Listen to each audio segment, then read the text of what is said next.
Hi there, and welcome to Real Talk in ELT, a podcast about the reality of teaching English. I'm your host, Kelly Pennington. Thank you for joining me today. Yes. Okay. Welcome back, everyone, to another episode of Real Talk in ELT. I'm Kelly, and I am here with Sergio Pantoja. Ta-da! Hey there. Before we get into it, and we're going to look at lots of information and perspectives and reflections about language development for teachers, let me introduce you properly, sir. So, Sergio Pantoja is a CELT P, CELT S, and Delta Module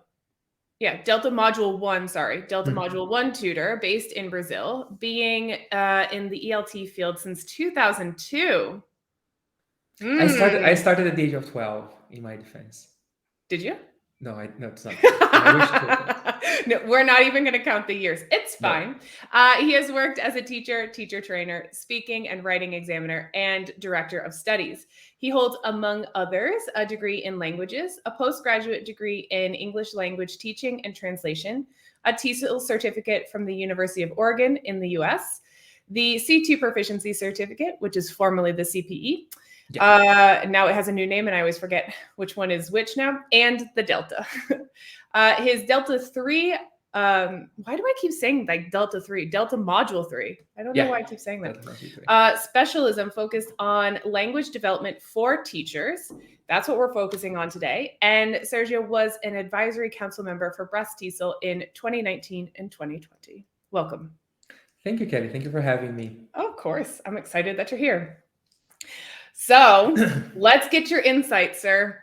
As you specialized in this, and this is kind of your main area of work, right? This is all you do nowadays. Exactly. I've been working with teachers, like primarily with language development, for the past 5 or 6 years, I guess. And everything now is online?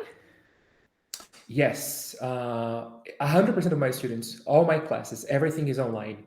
Yes. And you haven't done any face-to-face. Did you used to do face-to-face? I mean, since I've met you, you've always been online, but did you used to do face-to-face? And yeah, pre-pandemic, yes. I pre-pandemic, while pandemic, post-pandemic, it's like a lesson, right? The framework of a lesson, pre, while, post. So pre-pandemic, yeah, I used to do a lot of face-to-face workshops, courses, but now, yes, it's 100% online. I'm 100% online too. I think a lot of people migrated. So let's get into. I wanted to start. We have some bullet points, but I wanted to start with the EF statistics. Okay. Because I think it's interesting, important, and it's talking about language development and kind of where we're going. So I've got it pulled up here, and as of 2021, Brazil was number 60 out of 112. And we were ranked with low proficiency with a EF EPI score of 497. And 497 means that we are right in B1 for the average proficiency level. Is that what you feel as a language development person, specifically for teachers? What do you see in the current market? I think this is a great question. And maybe one of the problems is, I was born here in São Paulo. I've been living here all my life. And then I would say that this is part of my experience, right? To work with teachers primarily from São Paulo. But I don't think it reflects the level of proficiency that we have across Brazil. So much so that when you look at this EF, the scale and the proficiency, as you've mentioned, right, here in Brazil, we are in the 60th position in Brazil. Yeah, we're right in the middle. It's 60 out of 112. And Netherlands is still number 1, isn't it? Netherlands is number 1 as of 2021. Obviously, they haven't released the numbers for this year yet. We're in August, so August. I don't know what month we're in. in the position we're in, that means that we have a very low level of proficiency overall, right? Right, but if we look at 2020, we were at 53. And now we're at 60 in 2021. So, but it has been oscillating as low as 40 to as high as 60. So, but we kind of stay in the middle. In the middle, yeah. But if you look at São Paulo, for instance, if I took note of the score here, it's 456, which means moderate. So it doesn't really reflect like the overall score that we have regarding Brazil as a whole. And that's my point, because most of my experience is related to teachers from Sao Paulo. But then I started to have to getting to know teachers from different states and different parts of the country. And I think that when we think about most of the teachers who work in Sao Paulo, even though we have teachers with a low level of proficiency, I would say that here maybe it's not as problematic as it is in other parts. And why do I say that? Because it seems to me that depending on depending on the state we're talking about, this problem can be more prominent. This problem of what do I mean by this problem? Teachers that have a very low level of proficiency, because even though this EF score it's not only about teachers, it's about the country as a whole. Yeah, we should. Let me put a disclaimer here that I was looking at the biases and things like that. And, it's 18 and over. The majority of people from this year that they were polling and testing were on average, it was a median age of 26. And they're either EF students or, and I think 70% were non-EF students they were polling people and testing people outside. So this is not, I should say that this is not a score for only teachers. This is kind of Brazil in general that we're looking at. And then I'm asking you specifically about your reflection. Is this resonant in the teachers that you help with language development? Just to clarify that for people listening. So the EF score is not of Brazilian English teachers, it's of general population. Absolutely. Yeah.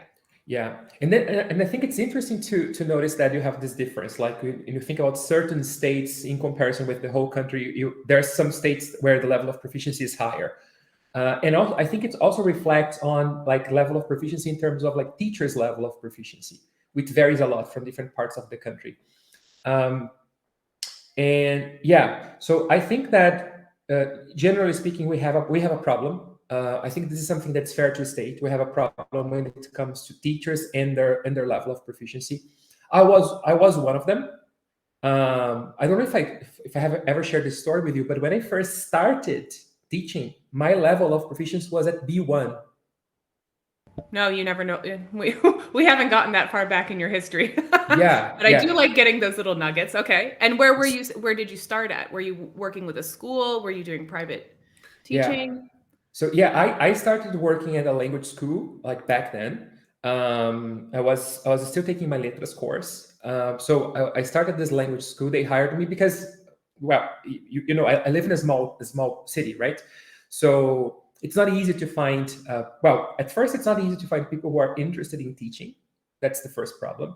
And second of all, it's when you find people who want to be teachers or who want to work as teachers, maybe their level of proficiency is not as high as it should be.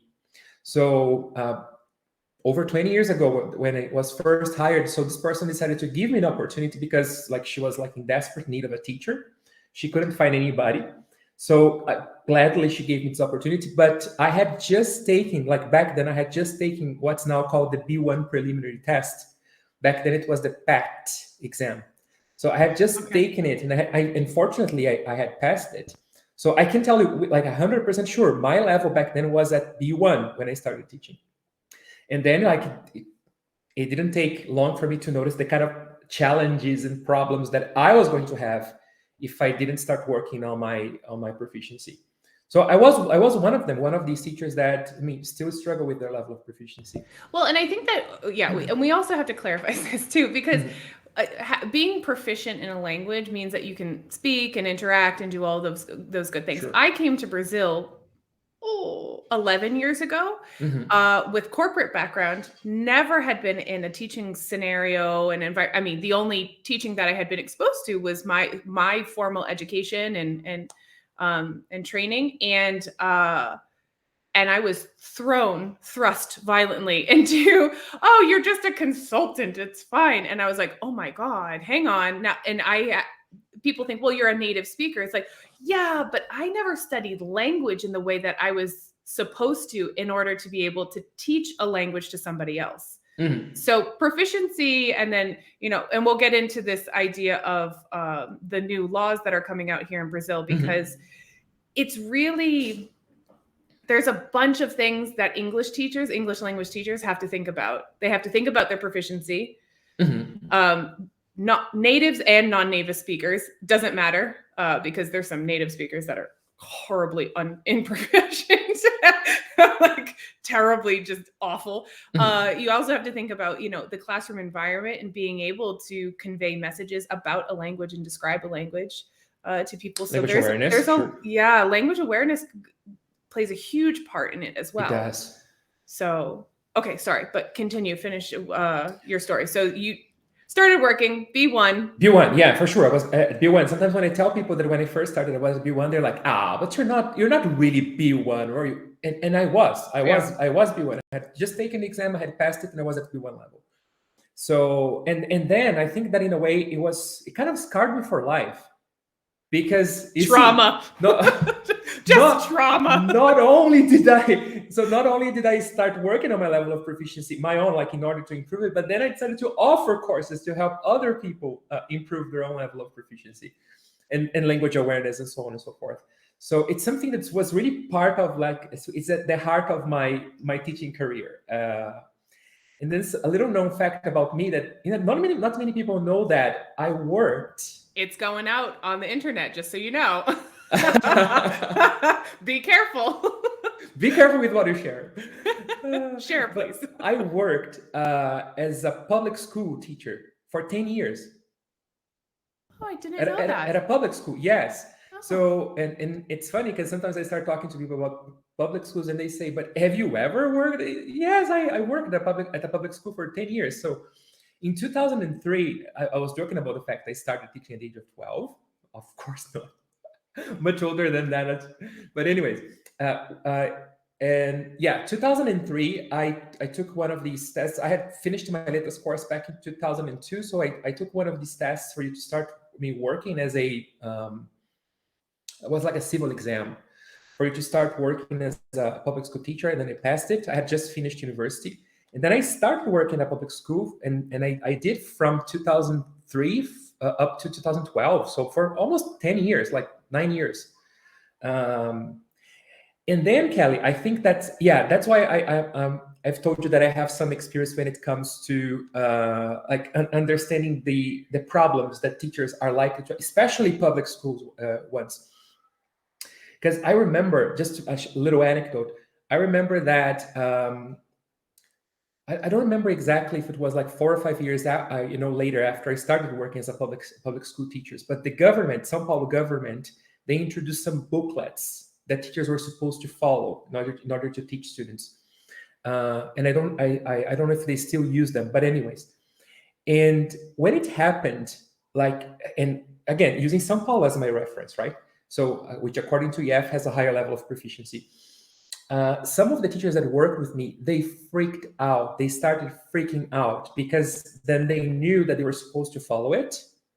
They were really familiar with the materials that they had been using for many years. So they had translated most of the books that they were using in the classroom. Oh, okay. Yeah.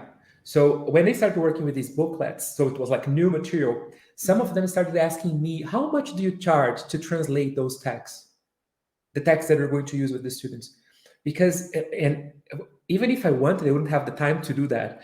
So I tried to help some of them by trying to helping them understand the text so they could work with their students, not like translating every single word so they could use in the classroom. But my point here is the reason why they felt so uncomfortable with this change and the fact that they had to use new material is because they were not confident about their own English. And I can tell you that, generally speaking, most of the teachers that I worked with at public schools, they were at B1, probably B1 tops, from A2 or B1 level of proficiency. So this brings me to what I really wanted to kind of dig into with you, because your whole teaching career profession, which I actually didn't know you were in public schools. Mm-hmm. So now some public school teachers are really freaking out because we have you're going to have to help me, this new, hang on, and I can show it here for those of you watching. We've got this new law. I'm not sure if it's passed or if it's not, if it's been approved. It's got approved in 2020, but I'm not sure how they're actually going to implement this by the Ministry of Education. And I'll put a link to this in the show notes. So if anybody wants to check it out, or if you're a public school teacher. But here, and I'll make it nice and big, we have... I think this is still to be ratified, right? Yeah, so this isn't, but this is, they think it's coming, and so people are starting to panic a little bit about it. About the credentials and certifications that public school teachers need to have now.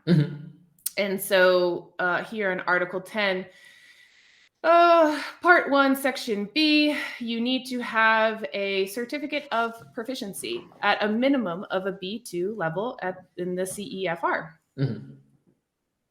And that's included with your diploma in Pedagogia or Letras. You also have to have some training certified here as a postgraduate course in bilingual education. And there's quite a few other little complications there. So with your history of working in public schools and seeing this coming to fruition in our Brazilian laws, what do you think? What's going to happen? How are people going to manage that? Do we have a structure set up that will allow people who maybe work privately and work in public schools or private universities, private high schools? I mean, how are we going to deal with that? I've been talking to some teachers about it, and some of them are terrified because, again, they're not B2 yet, and they know that they're going to have to be, right? I think it's important to mention that B2 at least. Yes, this is the minimum. This is the minimum. Yeah. Which means I think that some schools, especially like private high schools, are probably going to demand higher, I would imagine.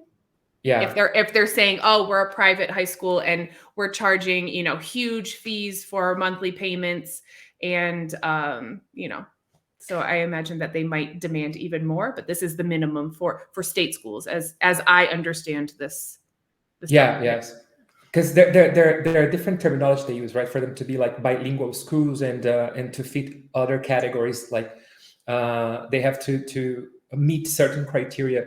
But yeah, the thing is, I think it's important to emphasize that the B2 at least, because then we're just focusing on teachers, but then there's something that goes hand in hand, which is the students' performance, right?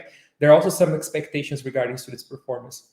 If I'm not mistaken, is if you want to fall into the category what's described as a bilingual school, students are 80% of the students are expected to have achieved an A2 level of proficiency.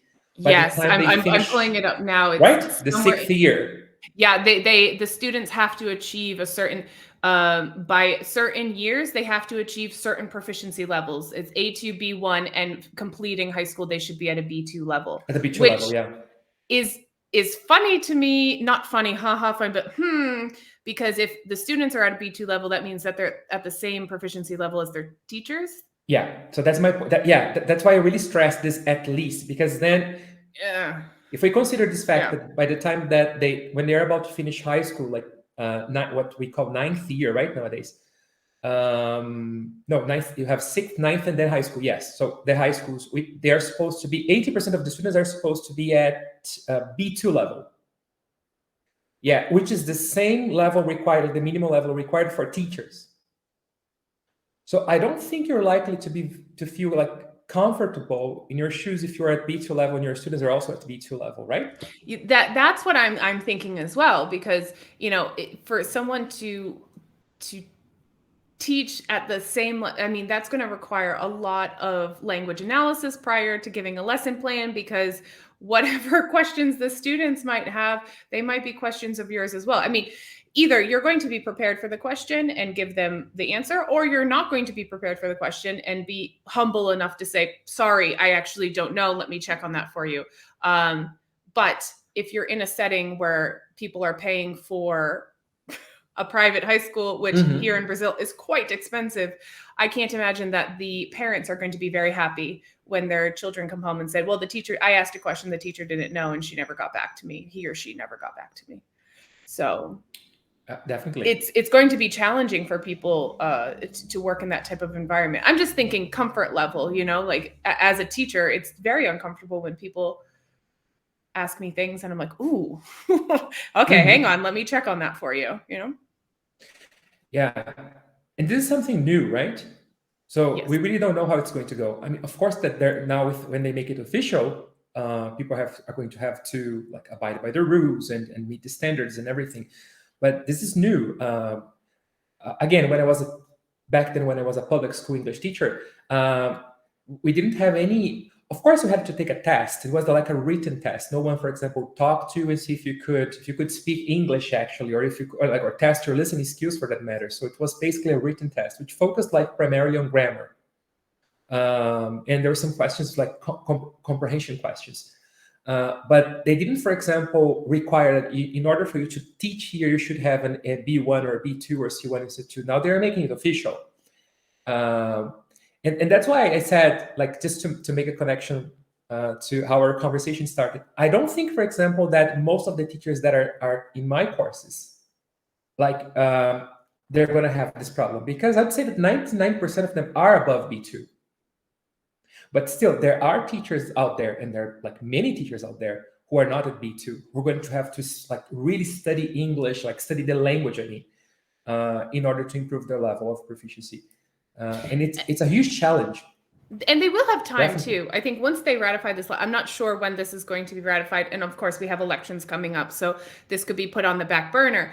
But I think that they're going to have a specific amount of time. I heard, and this is just gossip, Mhm. in the air, because we never know what's going to happen. It was going to be somewhere between 3 to 5 years to be able to, after the law gets really ratified and it's like, okay, this is truly law, then they'll have 3 to 5 years to be able to get that proficiency certificate. But if they're not at a very high level, or if they don't have a lot of means to be able to pay for courses, private courses, it's going to take them that 3 to 5 years to increase their proficiency level and then prepare themselves for a proficiency test, which takes some time too, because you have to become familiar with the test, to do well, to perform well, and then, present that to wherever they're working. So the 3 to 5 years is not like, oh, I have time. You actually probably should get on it now.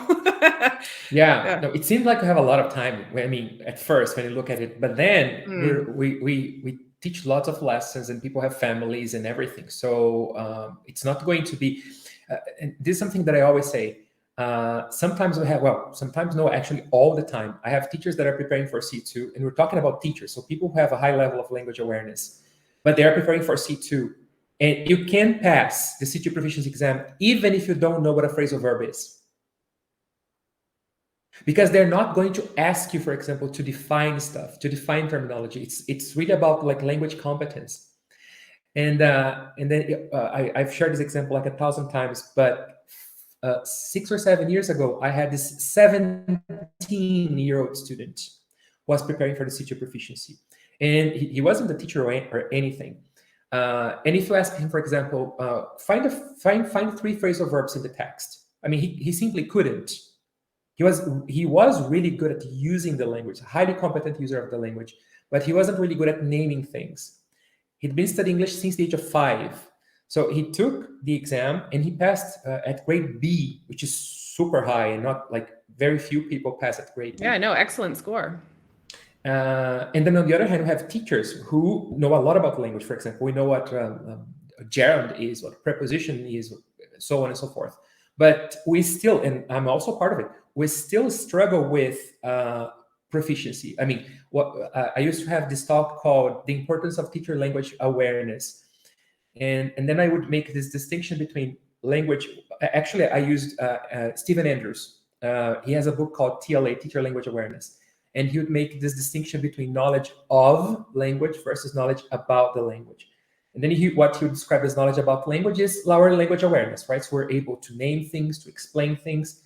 And then what he would describe as knowledge of is really like the competence you have to use the language, to perform, which are two different things, right? They can be really good at naming Very things and much explaining so. stuff.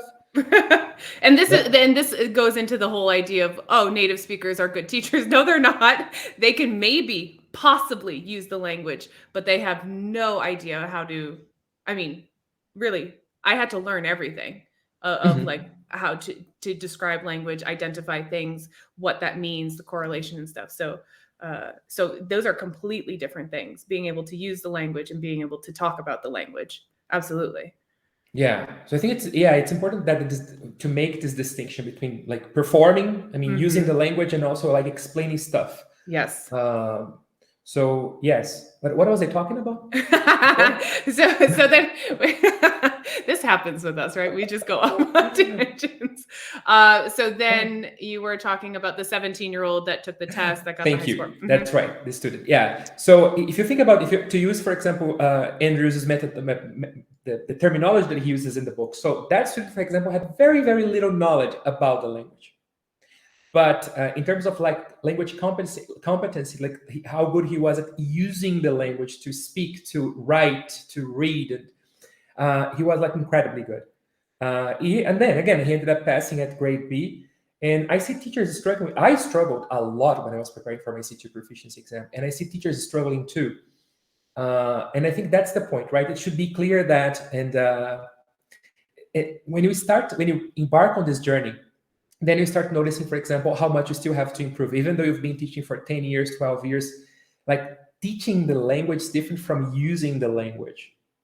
And then it's something that takes time for teachers to realize that they're two completely different things. Not to mention that there are teachers, let's get something off my chest here. There are teachers Are you who going to get ranty? I've been ranty lately on this podcast. Please rant. just a little bit, just a little bit. That's fine. There are teachers that sometimes when you tell them that, especially more experienced ones, when you tell them that maybe you shouldn't go for C2, you should start with C1, because I mean, for a number of reasons, maybe you're not so familiar with Cambridge exams, maybe your level of proficiency is not quite there yet, and they don't, some of them don't tend, I'm hedging here, but they don't tend to accept my suggestion, or other tutors' suggestions for that matter, because they tend to equate these two things. I've been teaching for many years, so I'm going to go to C2, which is the last one, obviously. But, well, not really. Maybe you've been teaching for 10 years or for 15 years, but your level of proficiency is not at C2. And then you have to be really tactful, to talk about these things, because sometimes people they feel Take offense to it. they do They they feel do attacked a little they bit, take right? offense. Yes.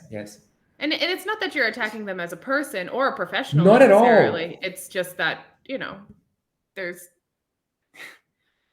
why would you want to set them up for failure? You always want to set people up for success. And so if you give Absolutely. honest feedback and that's what you're trying to, I would imagine, after knowing you for a little bit, you're trying to set them up for success, that you don't want them to fail at something because it's very discouraging. So you're just trying to give them good guidance, right? Yes. Yeah. And it seems to me that if you're a non-native English teacher, I mean, most of us, it can be tricky the way we approach somebody's English. Once Ricardo Barros told me that if he had been teaching for many years, someone observed one of his lessons and told him that he was mispronouncing mustn't. And he said that he okay, on the one hand he accepted, so okay, great, I have, someone is giving me feedback, I'm receiving feedback, so now from now on I'll start pronouncing it correctly. But on the other hand, it wasn't easy to accept that for so many years I had mispronounced that word. So he said that in a way he tried not to take it personal, you see, but he kind of did. I mean, but listen, let me give you a perfect example. My mother, God love her, she's got a lot of patience to have me as a daughter. She's a very intelligent woman. She has done many things in her life extremely well spoken, very well educated, and she still, for some reason, I don't know what it is, it's just like in her brain, that she says stoled instead of stole. It just automatically comes out. And so it became this huge joke when my sister and I were teenagers. We're like, we stole what? We stole, and we would like tease her about it. I mean, obviously, because we're jerks. But she always it was mispronounced that, and she would like conjugate it wrong. And I'm not really sure why she did that, because it was like the only thing that she would say. And I mean, so people say things wrong all the time. It's not. Absolutely. You know, and so I mean, she got offended because we were making fun of her, but like it happens. I mean, we do, like in all languages, right? Yeah, it doesn't matter how many languages you speak. I think you always kind of words. make a mistake, but it does kind of hurt your feelings at some point. You're like, oh, you know, you're a little, you know, self-conscious about that and performing, and especially when it comes to your profession. So, and some people may take it more personal than others, right? But at the end of the day, I feel that if you were to watch someone's lesson and you say, okay, the way you taught listening here, I think that, well, you provide them with evidence that there is room for improvement if they did X instead of Y. It seems to me that they wouldn't take issue if you pointed out something related to their teaching, generally speaking.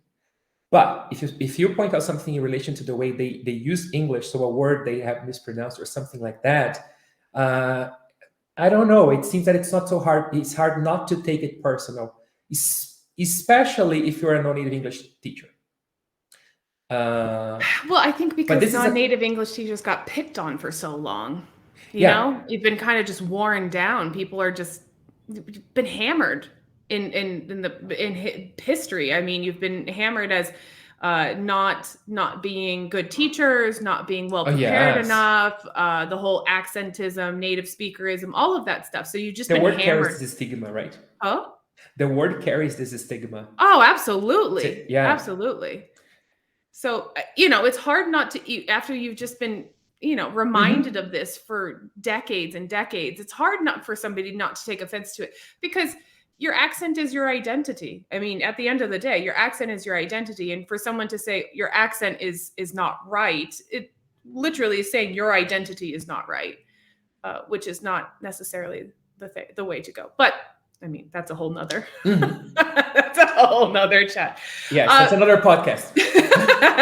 Another episode.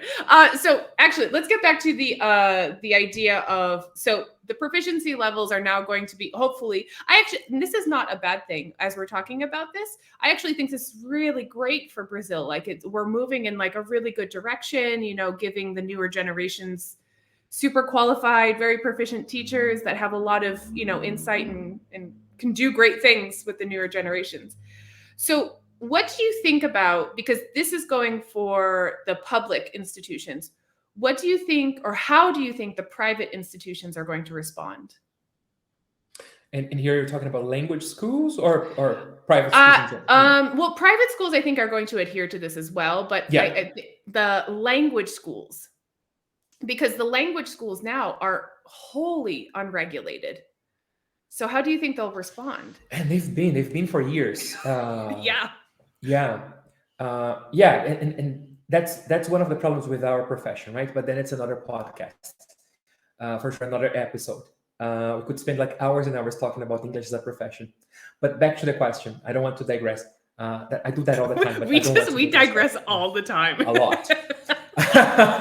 It's fun. It's fine. But back to the question. I think that language schools are going to have to reinvent themselves somehow. They're going to have to find a ways, for example, to, and that's a hell of a challenge. They're going to have to find a ways, for example, there's so many challenges. For instance, to attract good English teachers. I think that's something it's going to take a lot of effort to attract competent professionals, because I have seen so many English teachers leaving, especially language schools, to start working as private English teachers, or to go from a private language school to a bilingual school. Like so many that in a way it's kind of scary, because they start wondering. So I mean, it is like mass exodus right now. I don't understand what's going on. What do you think the motivation of that is? I have my own speculation that people are leaving private schools, or just becoming private teachers because it's unregulated and you can be a self-proclaimed expert and nobody's going to really double check you. Okay, that's a reason for sure. I think maybe that might be one reason. Why do you think there is this mass exodus of teachers leaving? There may be like a multitude of reasons, but that's one of them.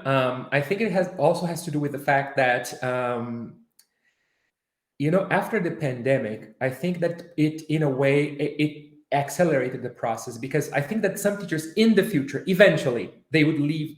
I mean, not everybody, of course, but some teachers would leave language schools and start working at like bilingual schools, because the salaries tends to be really high. The other day, for example, I saw a bilingual school in São Paulo, which is not the norm, right? Truth be told, but they were was about a job, for example, and the salary was 17,000. And sometimes you see stuff like that. Sign me up. 17. Okay. 17. Where do I send my CV to? So yeah, 17. I've already seen 18 or 13 in those famous bilingual schools in São Paulo. So I talked to a lot of teachers, and some of them tell me, okay, my dream job is like to leave the language school I've been working for and go to one of those bilingual schools. But that's not the norm, right? You don't find like so many schools that are offering like 17, 13, or 20,000 reais a month. But anyway, so back to the point. So money is a reason. I don't think it's the main one, but it's definitely a reason why some people are leaving. Just to give you a number, when I stopped working for language schools in 2008 as a teacher. But I think that back in 2008, I would get paid something like 20 reais per hour. In 2020, if you fast forward to 2022, I know for a fact that there are language schools out there that pay 12, 15. Right. But again, it's because I don't know if, okay. It's like, what comes first, the chicken or the egg, right? Because it's kind of one of those scenarios, because if the language schools are unregulated in terms of anybody can be an English teacher, you need 0 qualifications, then the schools are going to offer you exactly what the cost is for someone with 0 preparation, right?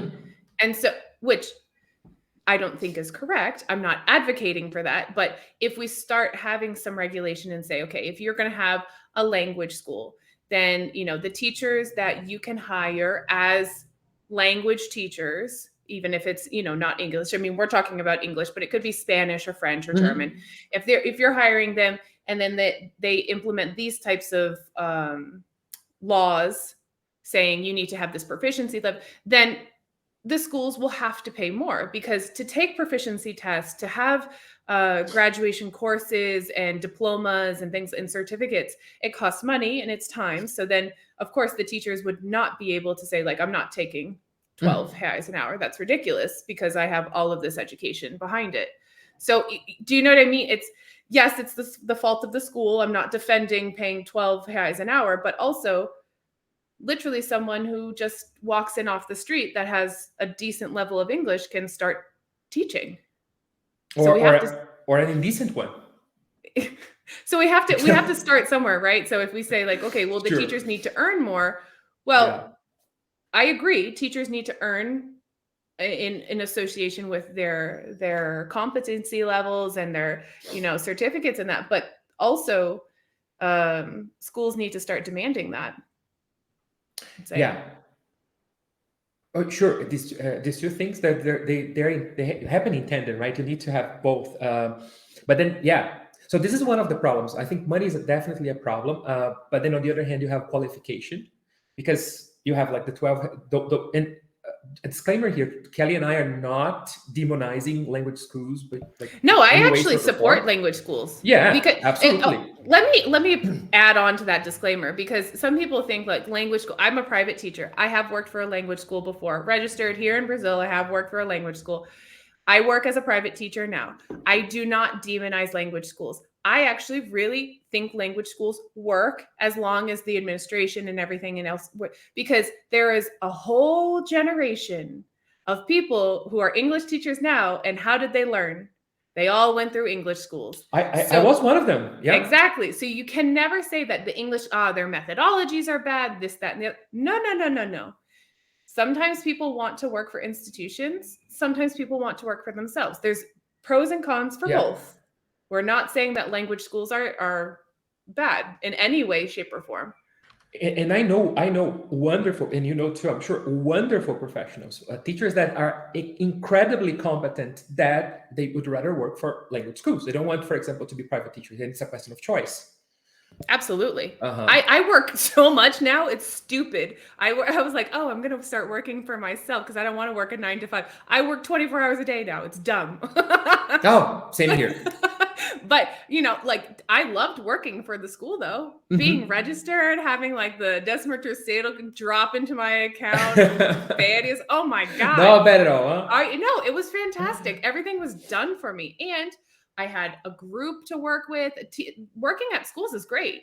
It just depends on where you are in your career, I guess. I don't know. Anyways, it can be. Yeah. So I also worked for like 2 or 3 amazing schools. I also worked for bad schools. So there are good and bad ones. I mean, goes without saying. But again, so money is a problem. I don't think it's the main one, but money is a problem. But I think that the main problem, and I saw it the other day, because this was like my perception, but then I saw someone share it on not Instagram. Someone shared on LinkedIn some of the main reasons why people leave their jobs. And number one, I think money was the second one. The number one was they didn't feel that they were developing.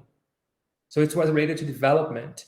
And I think that is I completely agree with that. I think that's the main reason why most people will leave their jobs. They feel that they've been working at the same place for 2 years, 3 years, 5 years, 10 years, and there's no support in terms of development. I'm not saying that's the schools. It's their responsibility and their responsibility alone. right, because people need to take responsibility for their own careers. Definitely to develop their teachers. Schools should provide career development, and opportunities. Yes, right. Yes. Right. So I think that's the main reason. There's also a question of flexibility. Some people want to have like a more flexible schedule. But yes, so I think that's one of at least 3 of the reasons that are driving this exodus, as you described. It's just, I mean, it has been in recent years. It's everybody's, leaving schools and starting their own stuff and going on social media, which is fine. Listen, hey, if you're a good professional, it's fine for me. But schools have their value too. They do, and they attract hundreds of thousands of students every year, and those students eventually learn a language, varying levels, etc. So you can't say that schools are bad, but there has been this, we're going to get away from English schools. But like you said, they definitely need to reinvent themselves and think about. And I think some of them are already. They are reinventing themselves. They are working on like different. They're trying, for example, to offer things that go like beyond the traditional way of teaching English, and they're offering and things that really are going to add right to their students' lives. So not just for show, but things, for example, that are going to make a difference. So different experiences that students can have, different ways of practicing, but not like gimmicks. You know what I mean? But things that can really like affect the way you learn, so that you can learn better, and investing in their teachers. I mean, really invest in their teachers, so that because at the end of the day, right, the teacher is the most important thing. The person that's going to be in the classroom, like helping students learn and achieve their goals. So it seems that there are some schools, and it's going to sound as a criticism, but there are some schools that have been putting a lot of emphasis on technology. I have nothing against technology, by the way. I love technology. But I think that when you place like so much emphasis on technology and you neglect teachers' development, I think that's not the way to go. So we have to find a way to strike a balance between the two. So technology is fine; it can help us. But on the other hand, if we just invest like a lot of money on technology and you neglect your teacher's own development, so it's something we need to rethink that for sure. Yeah. And we're talking, I mean, we're thinking, when we talk about schools, sometimes people think only franchises, but there's also, smaller boutique language schools that are owned by, like owned and operated by single people or partnerships. And there's some really good ones. I have a friend here, she's got a language school. And so she offers every month it's just intensive courses, and so people can do intensive courses for as long as they want, and that's how she kind of reinvented herself with only doing intensive courses. So they meet like every day as opposed to meeting once or twice a week, and it's been doing really, really well because people like to have the high contact for shorter periods. And then she also implemented or partnered with an after school program that the kids come and they have language lessons, and then they can stay until their parents pick them up, and they get help with their homework from authorized tutors. And so they go to school all day, then they have their language lessons, and then they get after school help until their parents come and pick them up. And that's a great thing, because it's really focused on education. It's really focused on getting them the help that they need. The parents love it.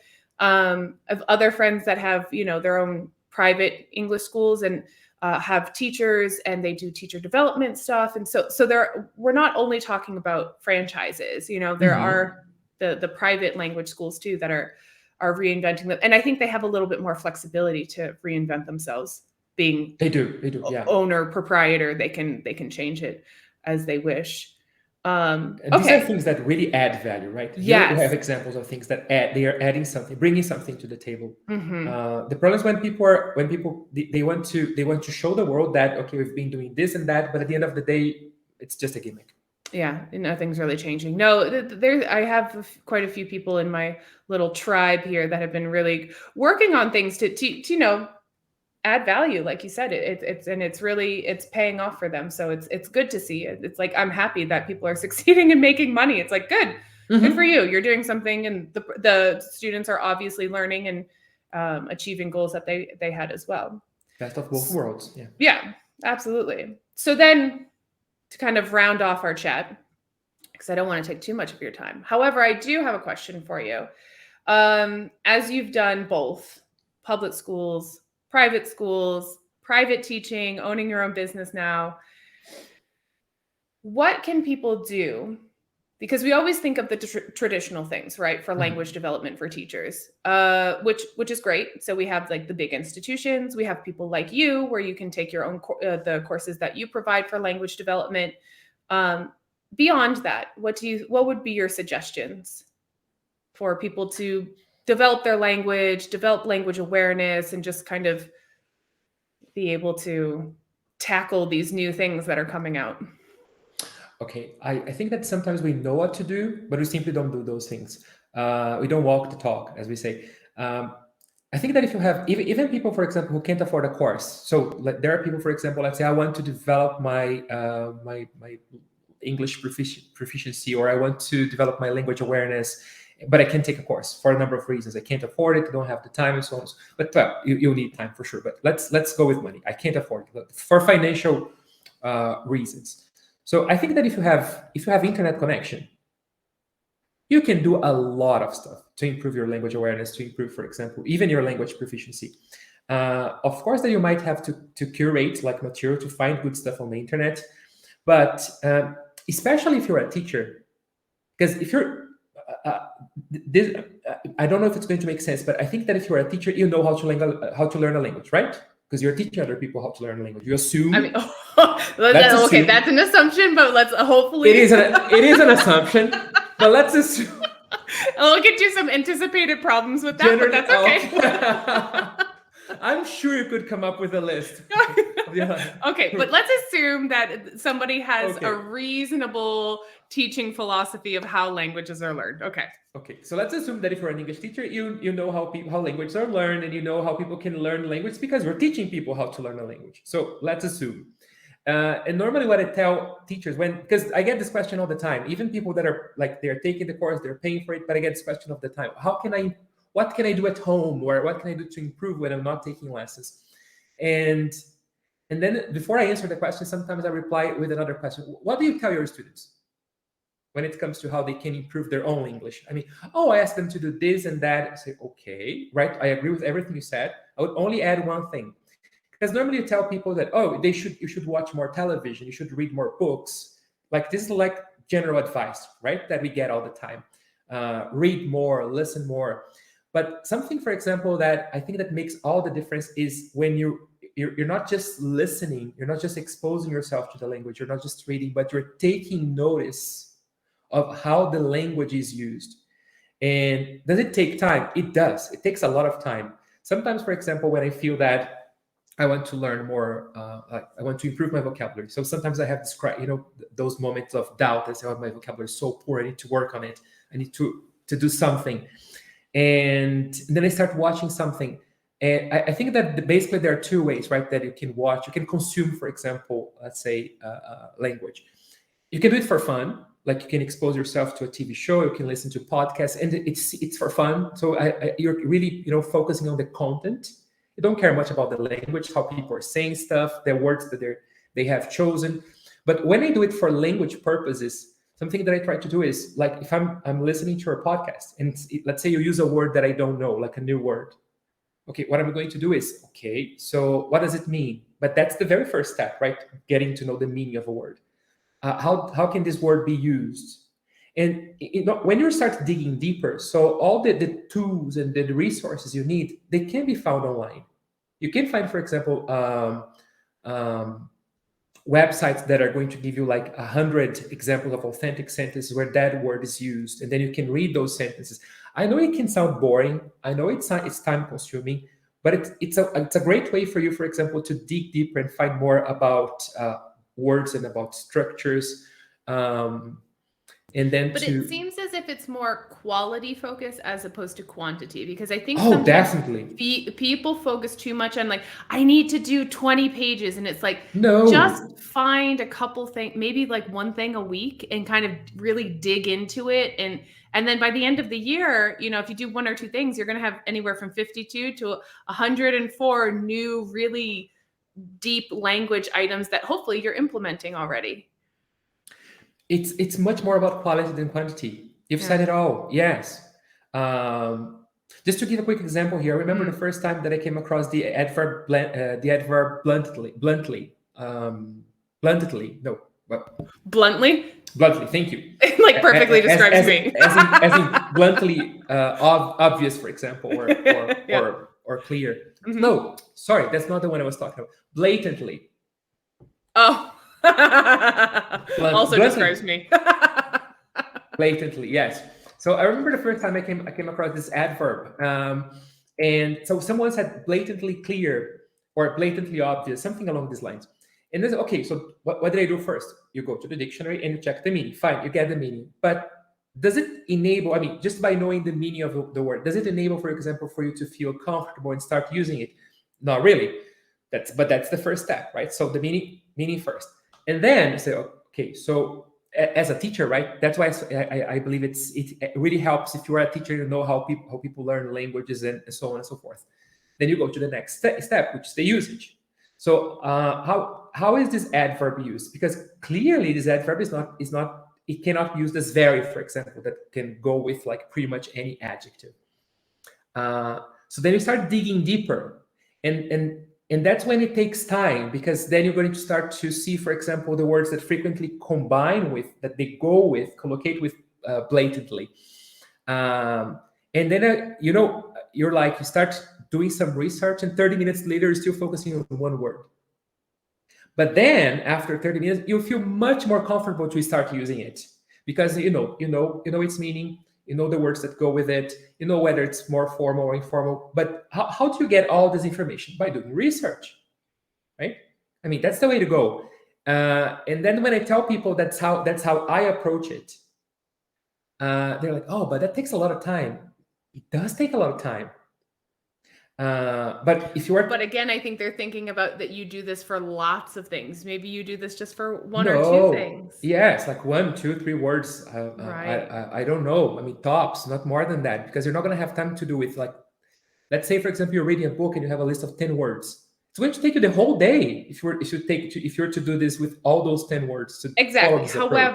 However, if you do like 2 a week, it'll take you more or less a month. If you got a couple, a little list of words, and it'll take you a month. But while you're doing that, while you're investigating, you are exposing yourself to other things, because you can use Youglish and you can hear it. You can look up like corpora, and you can see the usage of it and the collocates and stuff like that. So yes, you're investigating one word, but you're exposing yourself to lots of stuff in the meantime.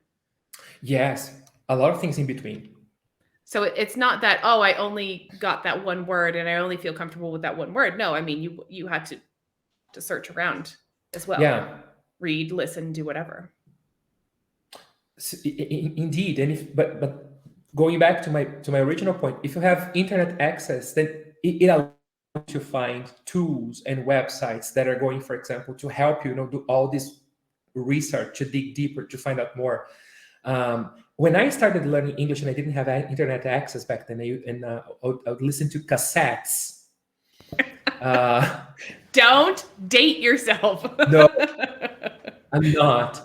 But I remember that my only resources were, I had the course book, because I started working at a language school back then. So I had this course book, I had the cassettes, I had a dictionary. No, not even monolingual. It was like a bilingual dictionary, and that's all I had. And it was, even if you wanted, for example, to do research and find out more, it wasn't that easy, because you have, for example, to go to a library to find, okay, I'm going to get some books here to find out more about words that are not in my bilingual dictionary, which was like very simple, very basic. But nowadays, if you have internet and you know the websites you should go to, like you can find like 4 or 5 websites can give you all the information you need, or pretty much all the information you need. So I feel that most people perhaps know what they need to do, but it's not easy. Sometimes it's not so pleasant, but it's effective. And these are really like low cost things too. I remember last year when I was doing the Delta, I made a couple friends and then we would just share ideas. I mean, constantly messaging each other back and forth. Like, did you see this? Are you writing a paper on the line? I mean, we would just share ideas too. Mm-hmm. So I mean, again, another low cost idea. So investigate things, use the tools, do what you tell your students to do. Find a friend to practice with, find a teacher friend to discuss things with. I recently met a student who twice a week, she's in a Facebook group, and she talks with people all over Europe and stuff, and they have a topic and they all get together and they just talk about the topic and that's it. There's no teacher, there's no moderator. It's just people, spending a little bit of time with themselves, with each other, and kind of in this group and chatting. So there's a lot of options for people to start developing their language, whether it's language awareness or comfort in using the language. Okay. And even your speaking skills, right? Because, okay, my tip applies mostly to like trying to improve and boost your vocabulary. So it's mostly like vocabulary oriented, but even your speaking skills. I mean, if you can't afford to like have a tutor to talk to you and to give you feedback on your speaking, maybe you can find like a more competent peer or teacher that can talk to you, and you can get to meet each other, and then you can exchange ideas and give each other's feedback. There are a lot of Facebook groups. I mean, I've joined them, and that's how I met a couple of people, and they have like mentorships there, and you can just kind of like meet people back and forth, and depending on your specialty. But yeah, there's a ton of Facebook groups that you can join, and it's not creepy people. It's just kind of like people who want to practice language or teachers or whatever, sharing ideas. So yeah, a lot of free resources that you can use. A plethora of resources. Yeah, it's plethora. You're such a vocabulary dork. What can you do, right? It is what it is. The reasons I love talking to you, Sergio. Okay, any last minute information, tips, hints that you want to share with everybody, or? Actually, there is one. Okay. Yeah, and I think this is from like experience. I think that the first, because normally we just talk about the technical aspect, right? All the technicalities. So books, courses, language. But I think that something that should not be forgotten is when, as teachers, I think we should be more flexible in terms of how we deal with errors and mistakes. I see so many teachers that are, for the lack of a better word, perfectionists, that they don't accept to make mistakes. They think that mistakes are like, they should be avoided like the plague. and then it always gets me thinking. It gets me thinking about what we tell students. We tell students that mistakes are fine. We tell students that mistakes are part of the process. We tell students that mistakes are inevitable, that we can learn from our mistakes. But normally what I say is that when teachers make mistakes, the way that they deal with them is so, I wouldn't say inappropriate, but maybe perhaps the best word is inappropriate in this case, because they really, they feel so bad and so frustrated. And I used to feel like that too. But then I learned that, okay, I'm always, well, to start with, there's no such thing as the perfect English. There's like perfect English doesn't exist. You're going to make mistakes. It doesn't matter if you're non-native or no-native, or if you are, I don't know,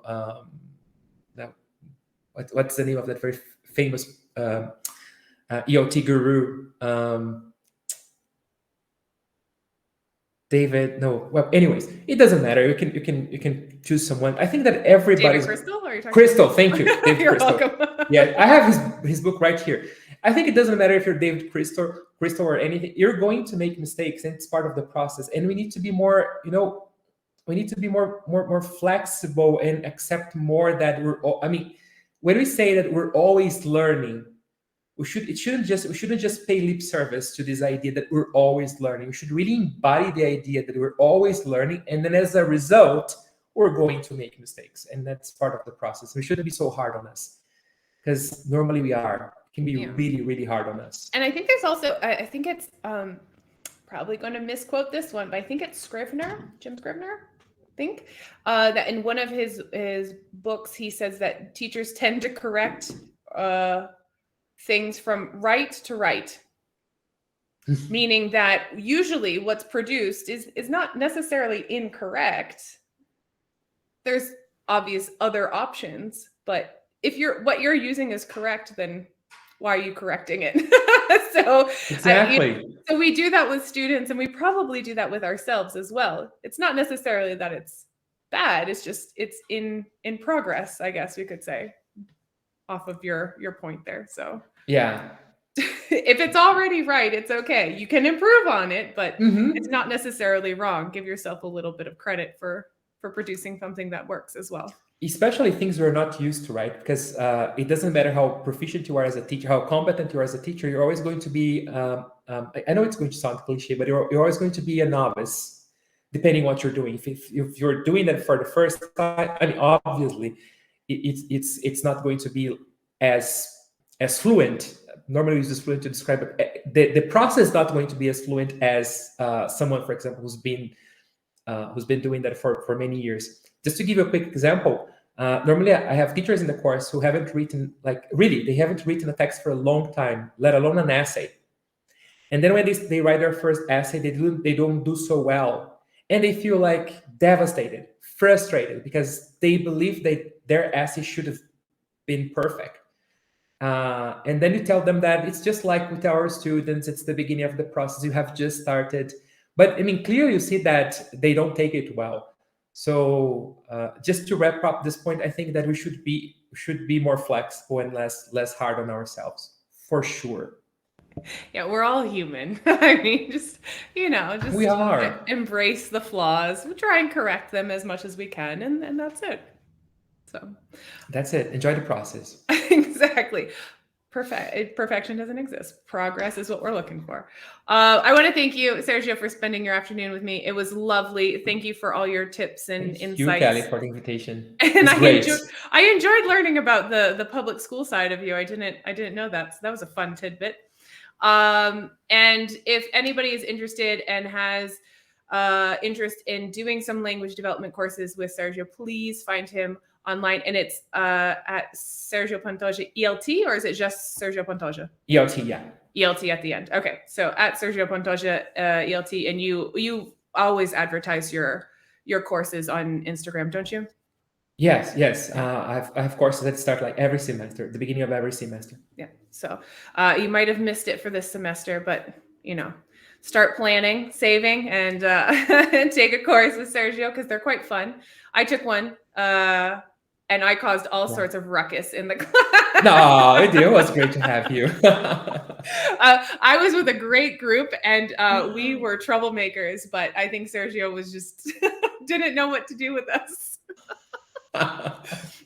It was tough with your timing, wasn't it? We would go off on tangents, and we Time management, yes. Then we can see clearly how teachers struggle with time management, right? But sometimes it's not just the teachers themselves; it has to do with the students. But that's fine. Yeah, no, as a student, I was a troublemaker, though. I know. It was me and the hooligans. But it was great to have you. Such a nice group. It was fun. We had a great time. We So did. I recommend it. We had a good time. And you are welcome back anytime, sir. Thank you. It's going to be a pleasure, Kelly. Thank you. Really enjoyed it. Thank you. Ready to join the conversation? Head on over to Instagram at Real Talk and ELT Pod or at Kelly Pennington ELT and send me a message. That's it for me. Take care of yourself, your health, your vibe, and your tribe. Until next time.